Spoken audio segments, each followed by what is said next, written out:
நேயர்களே, இன்றைக்கு ஈரானுடைய வெற்றி உலகத்திற்கு சொல்லக்கூடிய மிக முக்கியமான செய்தி, 1979 காலகட்டத்திற்கு பிறகு இன்றைக்கு ஈரான் தனது பொருட்களை உலக அளவில் ஏற்றுமதி செய்யக்கூடிய வல்லமையை அவர்கள் பெற்றிருக்கிறார்கள். இது மிகுந்த ஒரு முக்கியத்துவம் வாய்ந்த ஒரு செய்தியாக பார்க்கிறது. அமெரிக்கா 1979 அவர்களுக்கு தடை ஏற்படுத்திய பிறகு உலகம் முழுவதும் கடந்த 47 வருஷமா ஈரானியர்கள் எந்த பொருளையும் எந்த நிலையிலும் யாருக்கும் ஏற்றுமதி செய்யாது. இந்த நிலையில் தற்போது ஈரானிலிருந்து எண்ணெய்கள் அமெரிக்காவுக்கு செல்கிறது. இந்த 60 நாட்கள்ல ஈரானிலிருந்து எண்ணெய்கள் யூரோப் நாடுகளுக்கு செல்கிறது, இந்தியாவுக்கு செல்கிறது, வழக்கமாக சீனாவுக்கும் செல்கிறது. இப்படி எண்ணெய் பேரல்கள் ஈரானுக்கு செல்கிற நாட்களில் ஒரு நாளைக்கு அவர்களுக்கு 500 மில்லியன்கள் என்ற அளவிலே லாபம் கிடைக்கும் என செய்திகள் வந்திருக்கிறது. இதற்கு முன்பு கடந்த 47 வருஷமா ஷேடோ ஃப்ளீட் என்று சொல்லக்கூடிய மறைமுக வர்க்கத்தின் மூலமாகத்தான் அவர்கள் சீனாவுக்கு எண்ணெய்களை அனுப்பி கொண்டிருந்த நேரத்தில் தற்போது ஏற்பட்டிருக்கக்கூடிய அக்ரிமெண்ட்டின் மூலமாக அவர்களுக்கு ஒரு பெரிய உற்பத்தி களம். இப்போ நாள் ஒன்றுக்கு 40 லட்சம் பேரல்களை உற்பத்தி செய்வார்கள். 4 மில்லியன். இன்னைக்கு சீனாவில், அதாவது ஈரான்லேருந்து நாள் ஒன்றுக்கு 40 லட்சம் பேரல்கள் ஏற்றுமதி செய்யக்கூடிய அவர்களுக்கான வலிமை இருப்பதால் உலகம் முழுவதும் தற்போது தட்டுப்பாடுகள் குறையும். பேரல்களுடைய தாராளமாக வந்து கொண்டிருப்பதால் இந்த 60 நாட்களுக்கு அமெரிக்கா தடைகளை நீக்கி இருப்பதால் உலகம் முழுவதும் சப்ளை செயினில் எந்த ஹடில்ஸும் வராது. இதற்கிடையில் ஈரானுடைய பணவீக்கம் 70% ஒரு ஹைப்பர் இன்ஃப்ளேஷன் என்று சொல்லக்கூடிய அளவிற்கு ஏராளமான பணங்கள், அந்த நாட்டுடைய பணம் 15 லட்சம் 16 லட்சம் கொண்டு போனால் தான் அமெரிக்காவுடைய டாலரை வாங்கணுங்கிற அளவுக்கு இருக்கக்கூடிய லெவலில் ஈரான் இப்பொழுது வெளிநாட்டிலிருந்து முதன்முறையாக ஈரானுக்குள் மருந்து பொருட்கள் அமெரிக்காவிலிருந்து வருகிறது. அமெரிக்க விவசாயிகளிடத்தில் இருந்து ஈரானுக்கு உணவுப் பொருட்களும் அமெரிக்கா கொடுக்கின்றது. அவர்களுடைய முடக்கப்பட்ட பணத்தின் மூலம் அமெரிக்கா அது நியாயமா நியாயம் இல்லையா என்பதை இரண்டாவது பேசுவோம். அதற்கு முன்பு அமெரிக்காவிடமிருந்து உணவுப் பொருட்களும் சந்தையிலே பொருட்களும் ஈரானுடைய கரன்சியின் மூலம் அவர்கள் கொடுக்கிறார்கள். ஹைப்பர் இன்ஃப்ளேஷன் என்று சொல்லக்கூடிய 70% அந்த ஈரானுடைய பணவீக்கம் குறைகிறது. இந்த நிலையில் சபாநாயகர் பக்கர் கலிபாப் என்ன சொல்றாருன்னா, regional security, regional political decision determination, நாம த கோஆபரேட்டிவ் அலையன்ஸா மத்திய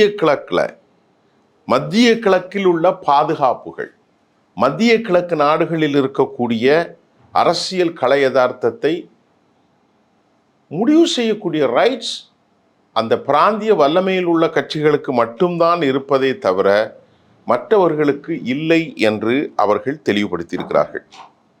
அதே நேரத்தில் ஈரான் தரக்கூடிய பணத்தை அமெரிக்கா தனது வைத்து கொண்டு தாங்கள் இஷ்டம் போல் அவர்களை ஆட்டி படைப்பது எந்த விதத்தில் நியாயம் என்ற கேள்வியும் எழுந்திருக்கிறது. இதனால பல்வேறு வகையான சந்தேகங்களை இதன் மூலமாக ஏற்படுத்தும். ஏன்னா அவங்க பணத்தை விடுதலை செய்து விட்டால் அந்த பணத்தை கொடுத்துடணும். அந்த பணத்தை கொடுக்காம அந்த பணத்தை நானே செய்வேன் என்று இவர்கள் கையில் வைத்துக் கொள்வது அவ்வளவு சரியான முறை இல்லை என்று சொல்லப்படுகிறது. இப்போ 24 பில்லியன்ல 14 பில்லியன் பணத்தை அமெரிக்கா ரிலீஸ் செய்கின்றது. அமெரிக்கா ரிலீஸ் செய்தது மட்டும் இல்லாமல் அதில் 12 பில்லியனை நானே கையில் வச்சு உனக்கு சாமான் வாங்கி தருவேன் அப்படின்னு சொல்றது நியாயம் இல்லை. இப்போ அவங்க என்ன சொல்றாங்க, நாங்கள் நினைச்சாச்சுன்னா கம்மியாக வாங்குவோம், நீ 10 ரூபாய்க்கு தர பொருளை நான் 8 ரூபாய்க்கு வாங்குவோம். இந்த மாதிரி விஷயமாக அமெரிக்கா தற்போது தனது ஆதிக்கத்தை நிலைப்படுத்தி கொள்வதற்கு தாம் முடிக்கின்றது என்பது விஷயம். அமெரிக்கா இந்த விஷயத்தில் ஏன் இறங்கி வந்தாங்க அப்படிங்கிறது சர்வதேச பார்வைகள் என்னால் தொடர்ந்து போர் செய்ய முடியாத ஒரு சூழ்நிலை. அது மட்டும் இல்லாமல் ஈரானுடைய ஆளில்லாத விமானங்கள், ட்ரோன்கள், அவருடைய எரிகணைகள், ஏவுகணைகளின் தாக்குதல்கள், அதனுடைய வலிமைக்கு முன்னால் அமெரிக்காவினுடைய செயல்பாடுகளும் இராணுவ நிலைகளும் முற்றிலுமாக தோற்று போய்விட்டது. அதனால தான் அவங்க இறங்கி வருவதற்கு முடியல. என்னெல்லாம் செஞ்சாங்கன்ற ஒரு உதாரணத்தை பாருங்க. அமெரிக்க கம்பெனிகள் இந்த படுகொலையில் பெரும் சாதித்தது. கஸ்ஸாவினுடைய படுகொலையாக இருந்தாலும் சரி, இஸ்ரேலுடைய அணை சேர்ந்து ஈரான் மக்களை கொலை செய்ததற்கும் அமெரிக்காவுடைய கம்பெனிகள்.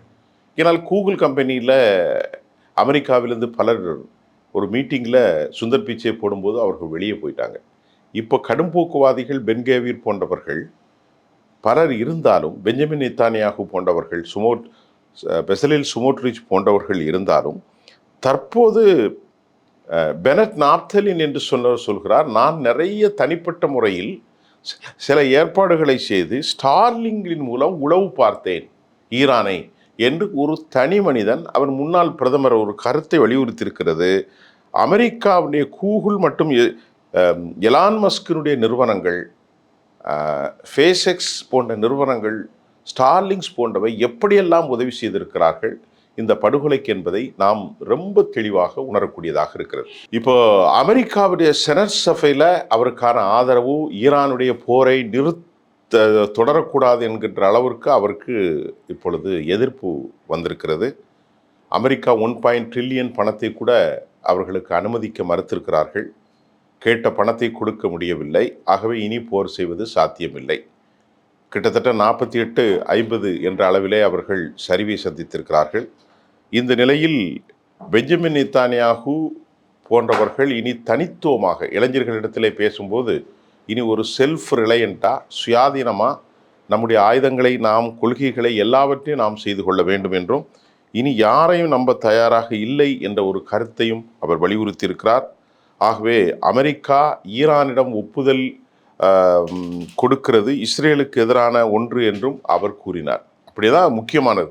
இப்போ நாம் அமெரிக்காவை நம்ப முடியாது, நாமே சொந்தமாக இதை செய்யலாம் என்ற அளவிற்கு இஸ்ரேல் தலைவர்கள் வந்ததை குறித்து சர்வதேச செய்திகள் என்ன சொல்கிறது என்றால், அது சாத்தியமில்லாத ஒன்று. அமெரிக்கா பணத்தை கொடுக்கிறார்கள், அமெரிக்கா ஆயுதத்தை கொடுக்கிறார்கள். அமெரிக்காவினுடைய உதவி இல்லாமல் எந்த நிலையிலும் இஸ்ரேல் ஒரு தனித்துவமாக ஈரானோடு போரிட முடியாது என்ற கருத்தையும், அமெரிக்காவை இல்லாமல் இவர்களால் எதுவும் செய்ய முடியாது என்ற கருத்தும் அங்கே உருவாகி இருக்கிறது. இந்த நிலையில் ஈரானுடைய வளம் இப்போது எப்படி வரப்போகிறது?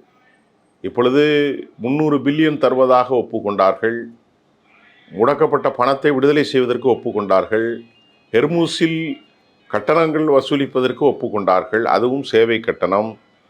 இந்த மாதிரி பல பிரச்சனைகளை இந்த 60 நாட்களில் அணுசக்திகள் குறித்து மானிட்டர் செய்வதற்கு நாங்கள் எதுவும் இல்லை என்று சொன்ன பிறகும் இருக்கிறது என்று அவர்கள் சொல்வதும், தற்போது ஒரு discrepancy in between the two nation என்று சொல்லக்கூடிய அளவில் இருக்கிறது.